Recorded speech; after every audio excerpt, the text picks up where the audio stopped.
Okay, this is the Intro to Map Making R Module 2 that includes data wrangling and management using the tidyverse for spatial data. In this series, I'd recommend starting at the very beginning with the intro and then learning how to import and export data, etc., before going through other modules of this kind. So for this module, we're going to use various functions to manipulate, clean, and visualize some of the data, moving from messier raw data to something that's more manageable, summarized, or able to be visualized. And I recommend using the tidyverse functions over base R functions, as tidyverse code is more widely used and user-friendly, and it reads more like text. And you can easily add code to continue manipulating your data in dplyr, or adding graphics in ggplot2 or tmap, or leaflet as well. So for this part, it's going to be very familiar if you know how to use dplyr and its functions. If you've taken the other workshop series on data wrangling and visualization, it's going to be similar to that, but here we're using spatial data instead of just regular CSV or data tables. So generally, tidyverse code, including dplyr, tmap, etc., uses a verb-based structure, where each line represents a single data manipulation operation using dedicated functions, which are verbs like filter, mutate, arrange, and select from packages like dplyr. And this allows for chaining operations together using what's called the pipe, which is percent greater than percent operator. So making the code highly readable and easier to understand than like base R code. So within this, each step is clearly defined and focused on a specific data transformation or manipulation. So the basic structure of the tidyverse code is specify the function like mutate, filter, range, specify your data, specify the column in your data, and then any other arguments that are included. So we'll look at some of these functions that are most common to use, and then towards the end, we'll work on the pipe to string the lines of code together in sequence. So you can do multiple manipulations on the same data set without creating new objects. So load the tidyverse package, load these two data sets. These are ones that we used from the first module in this. This is the fish locations that we created. It is a community data from the long-term resource monitoring element from zone 15 only.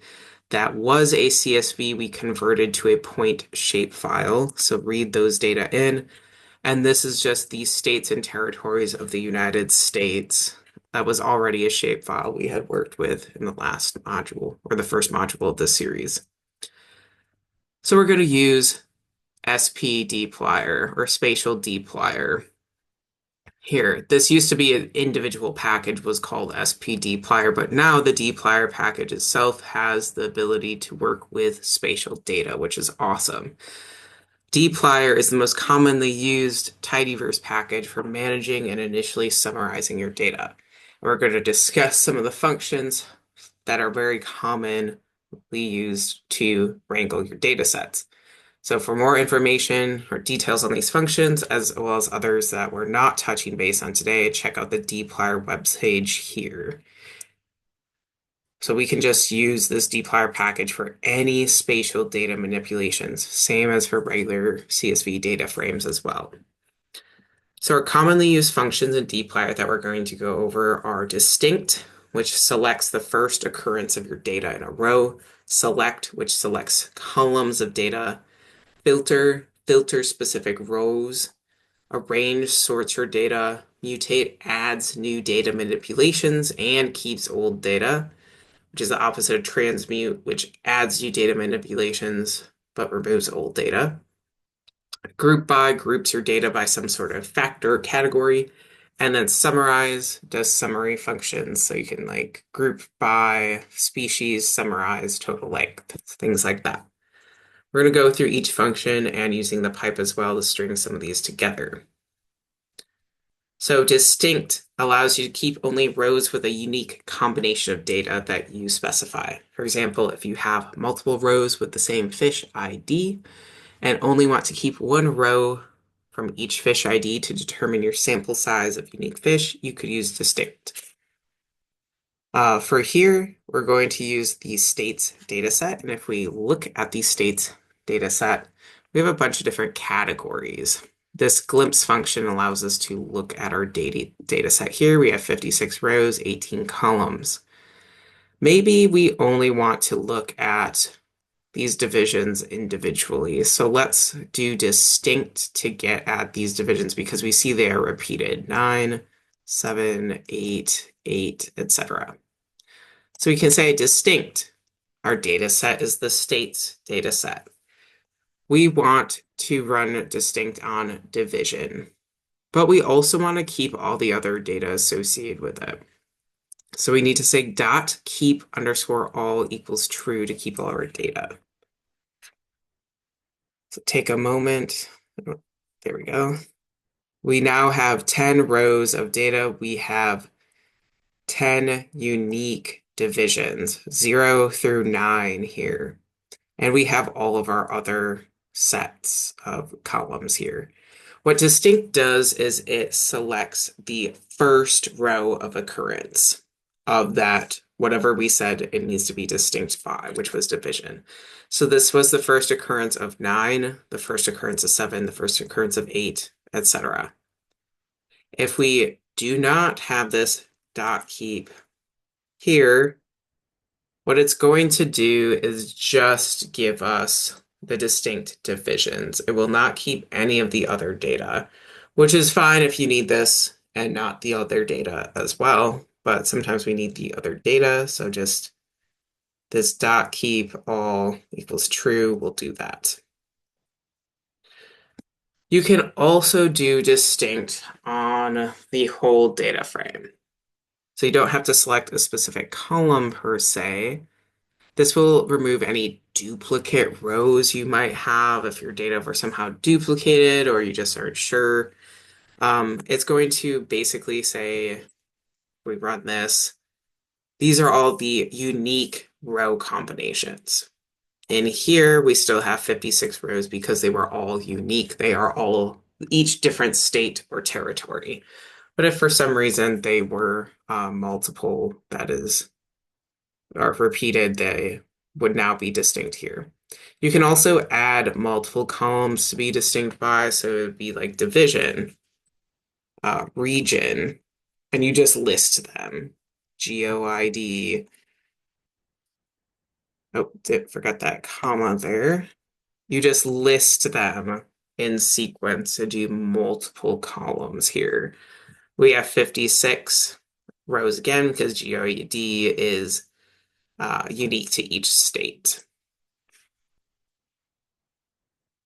All right, select selects columns of your data.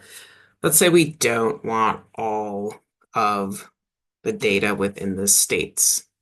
Maybe we just want the name of the states, which is column name here.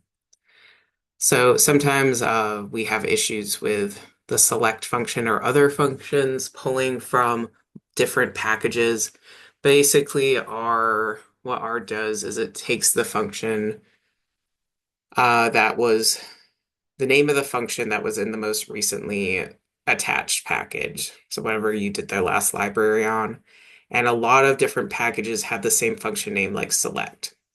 So the issue with this is that it doesn't know then to look in the dplyr package for the select function. It might look somewhere else and it might give you an error. So if you ever need to specify what package a function is coming from, you say the package name, colon, colon, and then the function you want. So this is just going to get their specific select function within dplyr if needed, if anyone's having issues with that. So specify your data set, or our data set is the states data set, and we want to select the name column. And this is just going to be named state names. So if we look at that, view opens it up in a new window. We have the name. We also have the geometry because it is a spatial data frame, so it'll always carry over that geometry as well. But we just have the state name just like we asked for. We can also select multiple columns, and it's the same thing as distinct, where we're basically just listing, so division, region, etc. And if we view this, we've got name, division, region, and then we also have the geometry. Again, it's still a spatial multi-polygon here. Okay, yeah, here, select multiple columns as well. Um, don't know why I named that something else. We're just going to name this states 2, if I could spell. States, name, region, followed by that comma. Oops. I jumped up there. Okay. And then we can do other things with select if maybe we want to select many columns. Like if we look at our states data set, and we want to select column region through column name, which is over here. So we don't want this LSAD, that kind of stuff. We don't want object ID. We just want these middle columns. What you can do is say region through the colon there, name. What this is going to do is just select region through name, also retain that geometry there. That can be done the same way as just specifying the numbers of the columns. So within the states data set, region was column 2, states is, or name is column 8. So we can just specify that 2 through 8, region through name. It's the same thing. So you can specify the column names or you can specify the number of the column using that colon there. And then finally, you can select multiple different ways in your data set. So the states data set, we want the region, we want the third column, and then we want columns 7 through 9. So we have region, this was column 3 is division, columns 7 through 9 are state, USPS, name, and LSAD. So that we can just do that. Multiple ways to look at that. That's through the concatenate function as well. That needs to be included if we're doing multiple things in sequence. So the name, comma, number of the column, comma, 7 through 9. And there are quite a few operators you can use with select to get certain columns. So things that are like starts with the letter J, ends with BR, contains OCT. So anything that has a column name with OCT in it matches x.1, which selects columns with some sort of pattern. So maybe they all end in .1 number range. X is the pattern, and then 1 through 3, and that's going to select things that are x1, x2, x3. These are just different ways to do this. In our status data set, we could say starts with our string st in quotation marks. And it's going to select state FP, state NS, state USPS, because those all start with ST. And we can also rearrange variables in a data set using this everything function or argument if you want your data columns to look a certain way. So maybe we want here, maybe we want the state name first because that makes more sense to know what the name of the state is and not have it on the second like page of this data. So we can say put the names first and then follow everything. So it's just going to have the name of the state and territory and then follow with all of the rest of the data. That just make it easier for our brains to understand. The filter function is next. Filter selects rows based on some sort of specification.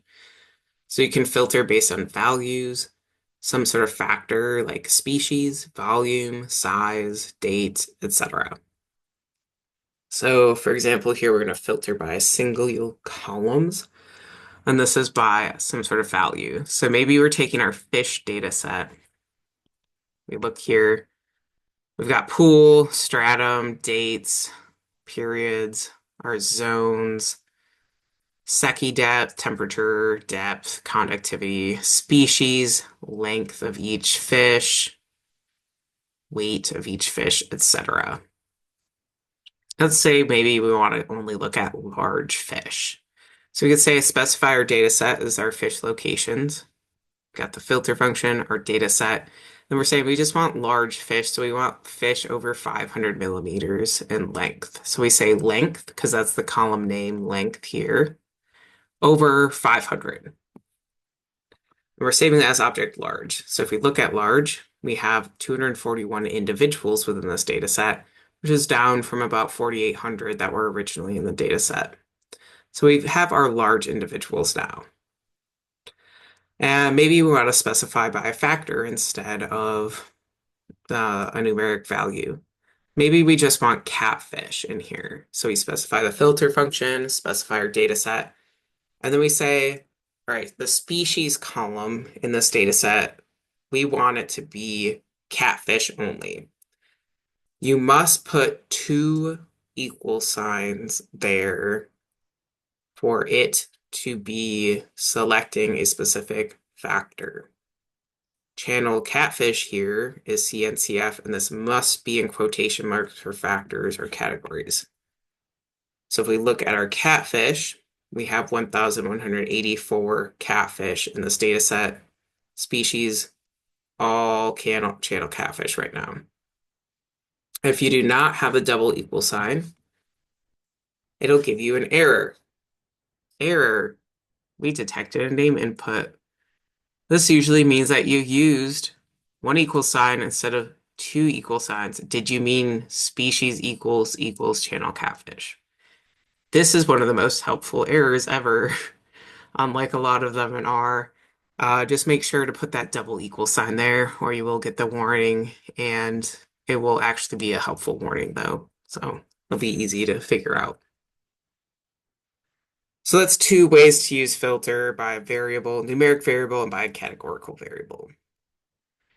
And we used equal and greater than, but there's a variety of qualifiers you can use to filter results. You can do greater than, less than, greater than or equal to, less than or equal to. Not equal to is an exclamation point followed by an equal sign. Equal to is double equals. Near can be tricky sometimes when your data are really close to 0, but they're not actually 0.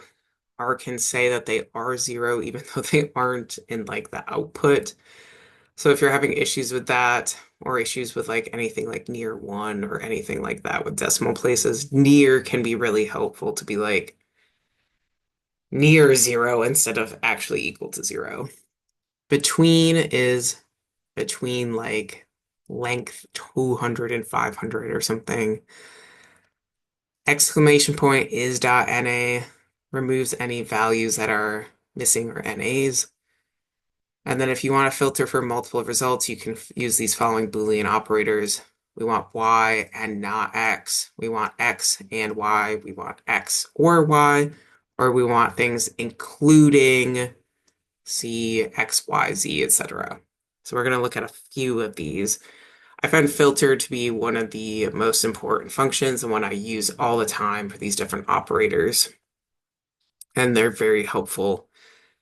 Maybe we want to look at species specifically. So we're going to look at what species are in this data set using this unique function. Unique, our data set, $species to look within that. We have 8 different species: bluegill, freshwater drum, gizzard shad, emerald shiner, channel catfish, bullhead minnow, warmouth, and largemouth bass. Maybe we want only 3 of these species, the forage fishes. which are emerald shiner, gizzard shad, and bullhead minnow. There are many different ways to filter for these three species. We're going to show a couple of those ways. These are all get you to the same answer. First, specify our filter function. Specify the data set. And then we're going to say we want emerald shiner. So species equals equals ERSN. But we also want gizzard shad and bullhead minnow. So we need to use the straight line up and down. And up here, that means or.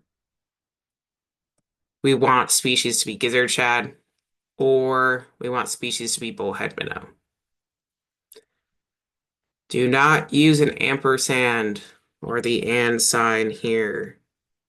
That means the species equals gizzard shad and it equals bullhead minnow. There is no fish that is both a gizzard shad and a bullhead minnow. So it must be the or, because it is either emerald shiner or gizzard shad or bullhead minnow. They cannot be a three-species organism. All right, we run this, we look at it. We've got 1,880 fish in here. We look at our species. We've got the three that we selected, gizzard shad, emerald shiner, and bullhead minnow. If we put the ands, the ampersands there, looked at this, we have nothing in that data set because there's nothing that is all three of those species at once. So just remember or for those. The second way, or a second way to do this, is to say the species don't equal the other species in the data set. Filter function, data set, species does not equal, exclamation point, equal sign, channel catfish. And species does not equal bluegill. And species doesn't equal freshwater drum. And species doesn't equal largemouth bass. And species doesn't equal moormouth.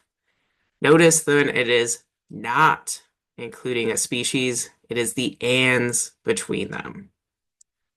We don't want channel catfish, and we don't want bluegill, and we don't want freshwater drum, and we don't want largemouth bass, we don't want moormouth. Look at this. We still have the 1,880 fish, and they are all the ones we wanted. Gizzard shad up front here. It's got the emerald shiner, it's got the bluegill. Or sorry, the bullhead minnow, not bluegill.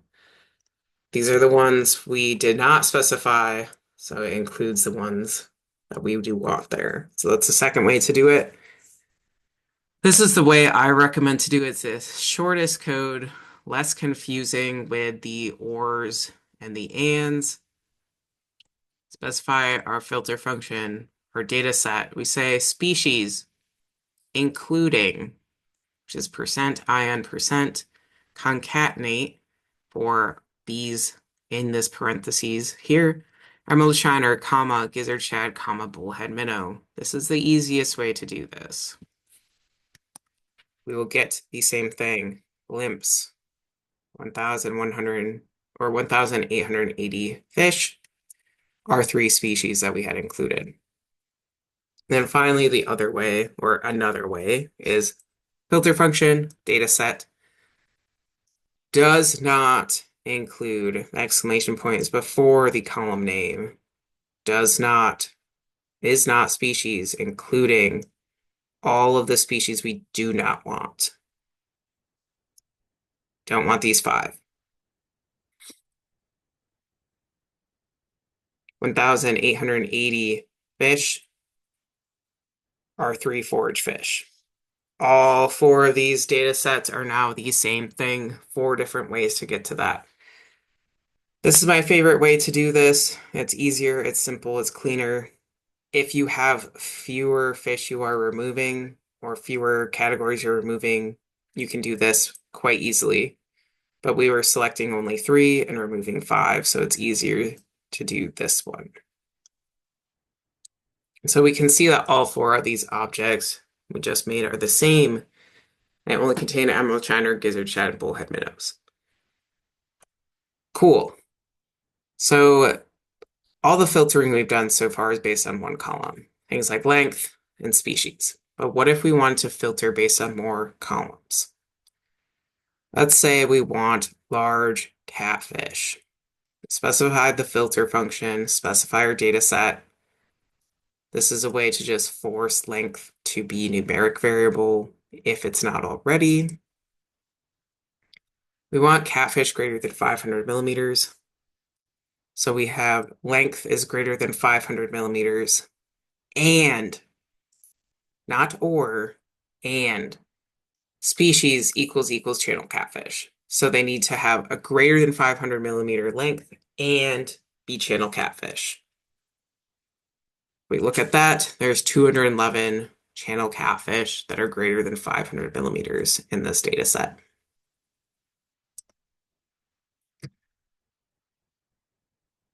Sometimes we want to separate NA's data, so NA data, non-existing data, from the rest of the data set. And it's easiest to use the is.na along with filter to do so. Could say filter, our data set. We do not, exclamation point, do not want NAs in our weight column. Let's see. We went from about 4,800 to 4,618 in our sample size here. So we removed about 200 individuals that had missing weight data.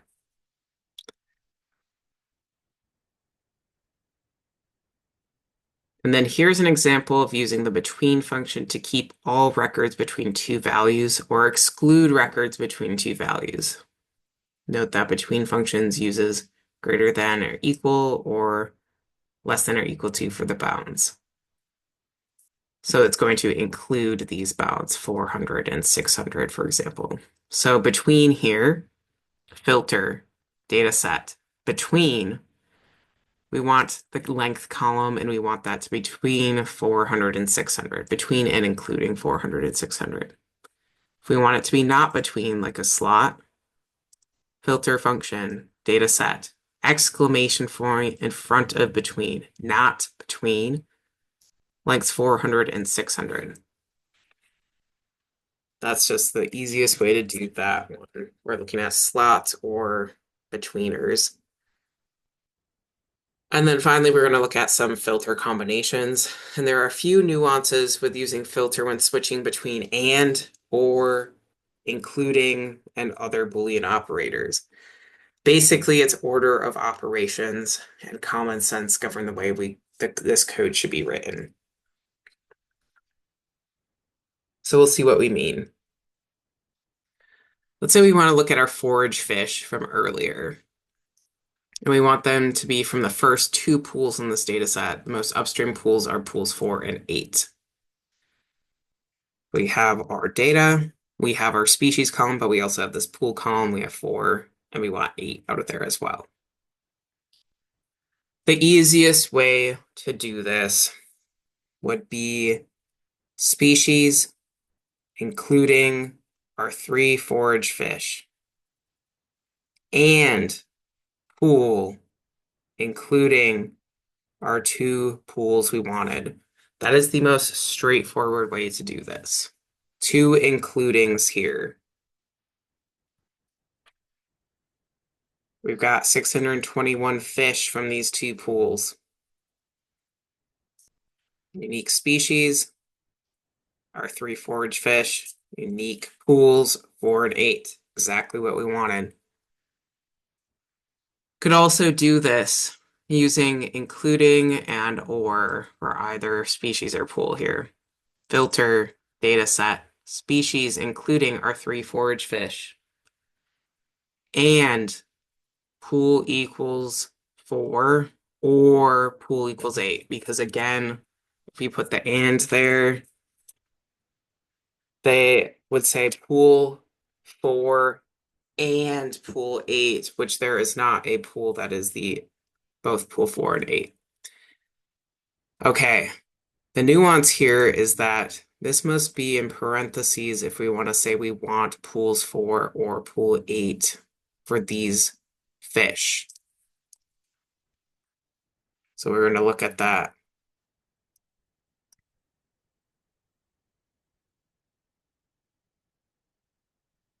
Our species, gizzard shad, emerald shiner, bullhead minnow.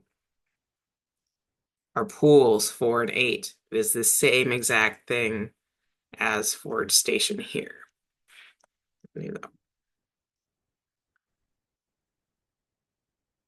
Now, if we did this a different way, we didn't include those parentheses around the and pools. So no parentheses there. We just have it as and pool equals 4 or pool equals 8.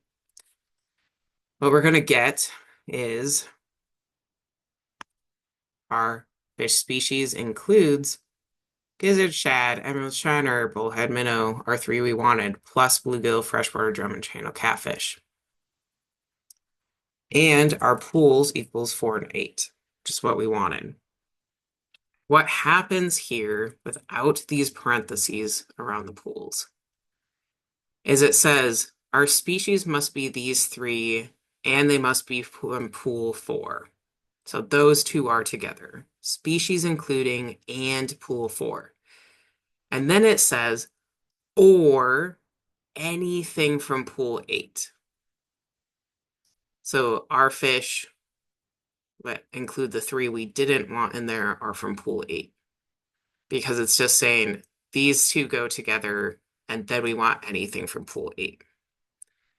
So if you put the parentheses there, it means and pool 4 or pool 8 for these 3 species. Without those parentheses, it's just referring to this and they're from pool 8 or pool 4 here or anything from pool 8.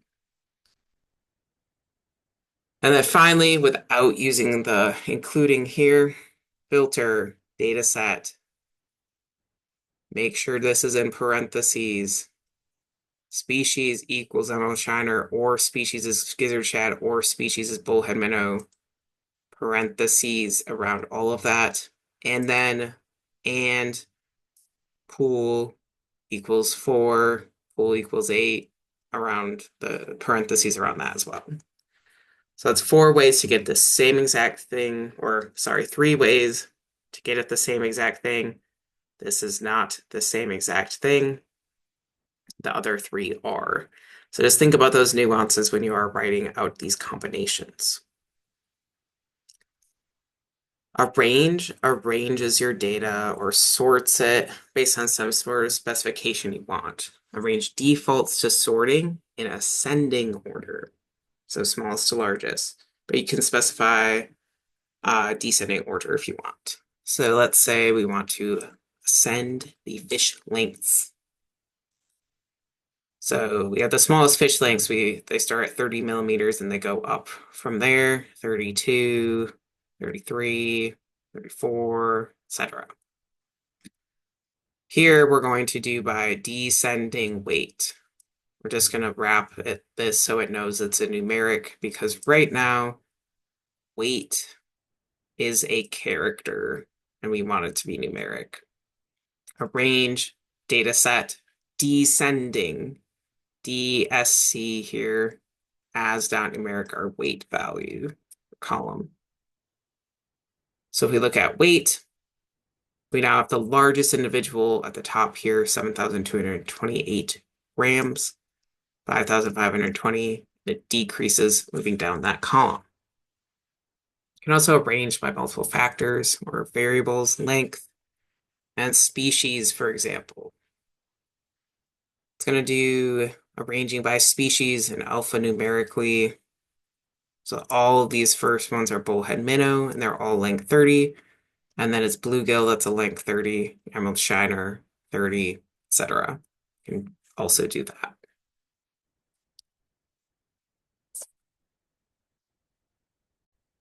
All right, mutate lets you create new data columns using the data you already have. And it also tacks on that new column to your existing data frame or shapefile. This is a very easy way to multiply data columns together or use some sort of function on your data to get a new manipulation. So for example, maybe we want total length in centimeters instead of millimeters for our fish. We say mutate. Fish data set, the column name of our new data column we are making, total length underscore centimeters. equals the length column divided by 10. So going from millimeters to centimeters. We look at our data set. We now have this new column in there. And if we look at our length, which is 191, it is 191 divided by 10 is 19.1 centimeters.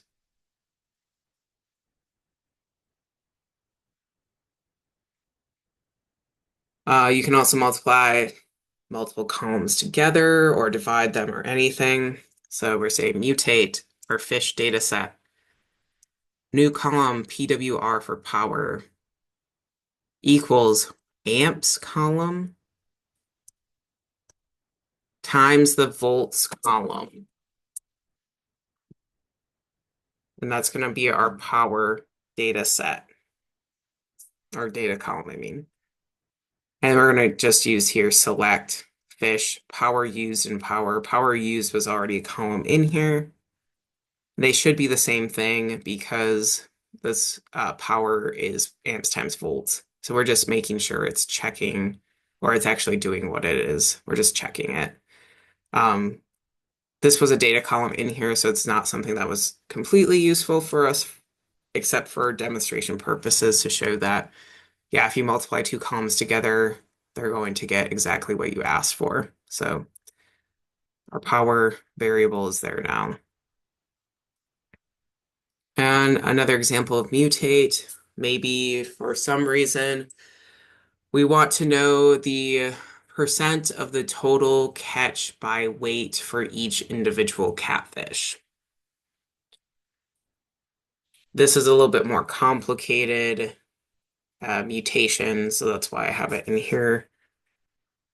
Specify the mutate function, specify our data set as catfish2 that we had saved earlier. Our percent weight is our new variable name. We're saying it's the weight column because it's a character, because it has NAs in it. We need to make it numeric, as dot numeric. Our weight column divided by the sum of the weight column, removing any NAs. This comma na.rm equals true removes NAs, so on certain functions like sum, mean, etc., you have to remove NAs or it won't be able to calculate that function. And because it's a percent, we have to multiply by 100. So it's the weight of each individual fish. It takes one row and it says, okay, the weight of that fish divided by the sum of the weights of all the fish in this column. Weight. Remove those NAs and multiply by 100. That's going to give us the percent weight of each catfish in this data set. So this first one is a little bit less than 1%, about 0.5%, etc.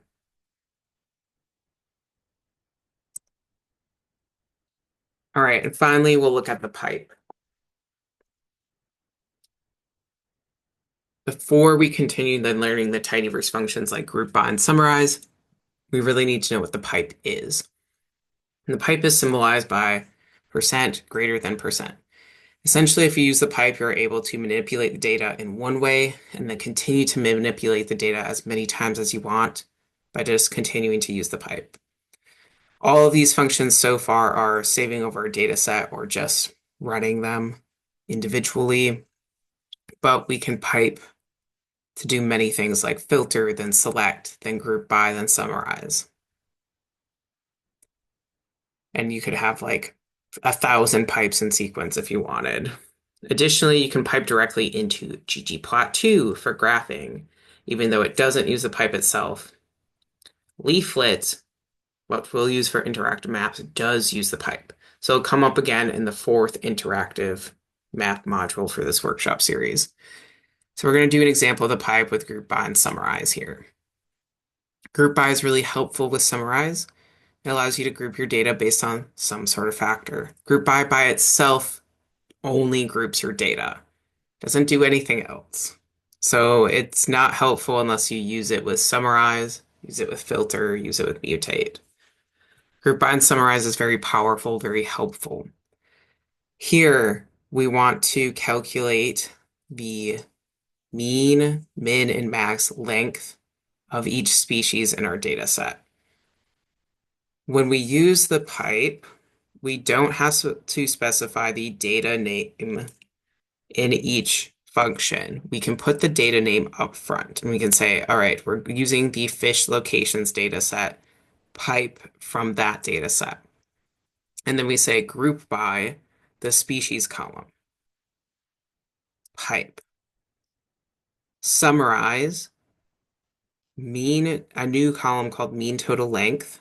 And the summarize does summary functions and only keeps the data you are summarizing, along with whatever grouping variables you have. So summarize mean total length equals, we are rounding this so there's not a ton of decimal places. Round is just round whatever function you have. And this is the number of digits you have, decimal place digits specifically. Okay, so we're rounding the mean of the length. We just want to calculate a mean of length because that's going to be mean total length. We want minimum total length equals min. This is another way to remove NAs in a data set. We use the na.rm here. We used this in the filter function before. We can use it in data frames within these summary functions as well. Just as a way for you to look notice this in other code as well if you need it. Minimum of the length variable, excluding NAs, and the maximum TL equals the max of length. So we're just calculating mean, min, and max here, separated by commas, the name of the new column for each, as well as what function is calculating them. These parentheses around all this data just spits out the data at the end of the code chunk for teaching purposes. If we didn't have that, we would just have to call the fish group data new object to look at it. All right, so what the group by summary does is puts a grouping variable or multiple variables up front, species. And then it puts your, in sequence, your variables that you summarize. So we have mean total length, minimum total length, and max total length. Minimum total length is 1 for all of these, and there are pretty long fish in here, especially channel catfish and freshwater drum. And then we have the mean total length there. So now we have the average, mean, max, and min of the total length of each of our fish species in just a couple lines of code. Specify the data, group by, summarize. Right there. The group by summarize combination becomes really powerful when you want to summarize data by multiple factors. So maybe we want to do pool and species. So what we're going to do is for data set up front, pipe, group by. Here, these are just on separate lines because I added this comment here, but we can make them on the same line if that's easier for your brain. Group by, to do multiple factors, it's literally just in sequence. Pool, comma, species is going to group by both pool and species. Pipe. This is the same code we just had. We're calculating the mean total length. We don't have that is.na in there anymore, but minimum total length and max total length. So now we have grouping by pool, grouping by species. So the repeats for each pool, these are all alphanumerically ordered. 1, 3 here, 26, 4, 8, LG, etc. All right, but we have each pool, each species, the mean, the min, and the max total length. We could do this for any combinations. We could do it for 4 different combinations of variables, whatever you want. So do it something manageable though. This is by pool and species for the 2 different factors. So this is the end of this second module, which was data wrangling of spatial data. So we learned how to filter, arrange, select, group by, summarize, mutate, and get unique rows of our data. If you are interested in doing the accompanying exercise, the data management exercise is to work on spatial data wrangling. So we can work this as a companion with a new data set.